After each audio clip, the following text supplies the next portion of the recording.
Oggi iniziamo un percorso attraverso una città, Rovigo, e la sua provincia, una provincia la cui storia è proprio fortemente caratterizzata da questi fiumi, da questi corsi d'acqua, il Po, l'Adige e il Canal Bianco. Io sono nel palazzo che ospita gli uffici della provincia, su questa strada nel cuore di Rovigo, che è la via Celio. Questo è un palazzo meraviglioso ottocentesco. Io vi presento subito il presidente della provincia di Rovigo, la signora Tiziana Virgili. Lei come ce rappresenta la sua provincia?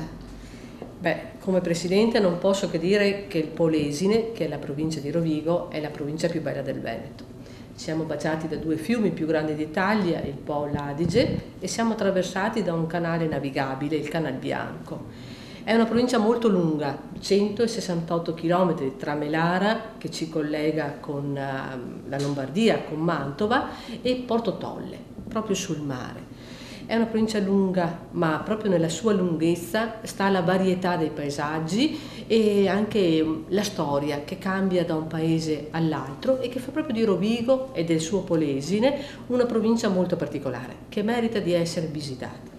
Dunque possiamo riassumere che i punti di forza di questo territorio sono soprattutto paesaggi incantati, luoghi veramente incontaminati, quindi bellezze naturalistiche e ambientalistiche. Ma anche tanta storia e tanta arte. Pensate le necropoli delle Narde a Fratta, e lì abbiamo il Museo Archeologico Nazionale, un altro museo archeologico sempre con reperti del nostro Polesine ad Adria, la Villa Badoera che è un po' il simbolo, ma la Rotonda, l'abbazia della Vangadizza di Badia Polesine, San Basilio, tantissimi siti archeologici ma anche opere d'arte importantissime, famose, che meritano di essere viste. Quindi paesaggio, arte, cultura, storia, la carboneria, Matteotti, soltanto per citare alcuni esempi. E poi insomma anche tante specialità enogastronomiche, e in ogni paese chi viene trova un motivo che merita la sua visita. Bene, dunque questo territorio, come abbiamo potuto capire, ha tanto da raccontare, e allora andiamo a scoprirlo.